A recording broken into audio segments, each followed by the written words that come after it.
دوستو، خداوند کا کلام آپ تک پہنچا ہے۔ پلیز لائک اور شیئر لازمی کیجیے۔ God bless you. ہوشیہ باب 10۔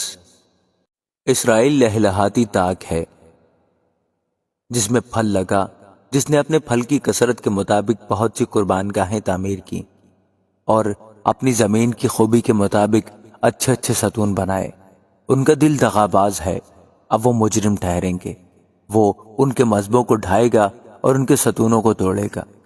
یقیناً اب وہ کہیں گے ہمارا کوئی بادشاہ نہیں، کیونکہ جب ہم خداوند سے نہیں ڈرتے تو بادشاہ ہمارے لیے کیا کر سکتا ہے؟ ان کی باتیں باطل ہیں، وہ عہد و پیمان میں جھوٹی قسم کھاتے ہیں، اس لیے بلا ایسی پھوٹ نکلے گی جسے کھیت کی ریگاریوں میں اندرائن۔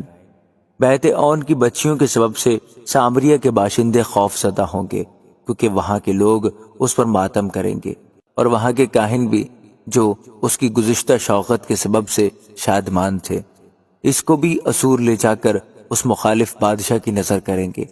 افرائیم ندامت اٹھائے گا اور اسرائیل اپنی مشورت سے خجل ہوگا۔ سامریہ کا بادشاہ کٹ گیا ہے، وہ پانی پر تیرتی شاخ کی مانند ہے، اور اون کے اونچے مقام جو اسرائیل کا گناہ ہے برباد کیے جائیں گے، اور ان کے مذہبوں پر کانٹے اور ان کو ٹارے اگیں گے۔ وہ پہاڑوں سے کہیں گے ہم کو چھپا لو، اور ٹیلوں سے کہیں گے کہ ہم پر آ گرو۔ اے اسرائیل، تو جبا کے ایام سے گناہ کرتا آیا ہے، وہ وہیں ٹھہرے رہے تاکہ لڑائی جبا میں بد کرداروں کی نسل تک نہ پہنچے۔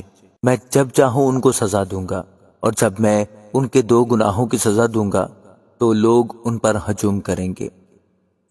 افرائیم صدائی ہوئی بچیا ہے جو داؤنا پسند کرتی ہے، اور میں نے اس کی خوشنما گردن کو دریغ کیا، لیکن میں افرائیم پر سوار بٹھاؤں گا۔ یہودا ہل چلائے گا اور یعقوب ڈھیلے توڑے گا۔ اپنے لیے صداقت سے تخم ریزی کرو، شفقت سے فصل کاٹو، اور اپنی افتادہ زمین میں ہل چلاؤ، کیونکہ اب موقع ہے کہ تم خداوند کے طالب ہو، تاکہ وہ آئے اور راستی کو تم پر برسائے۔ تم نے شرارت کا ہل چلایا، بد کرداری کی فصل کاٹی، اور جھوٹ کا پھل کھایا، کیونکہ تو نے اپنی روش میں اپنے بہادروں کے اموا پر تکیہ کیا۔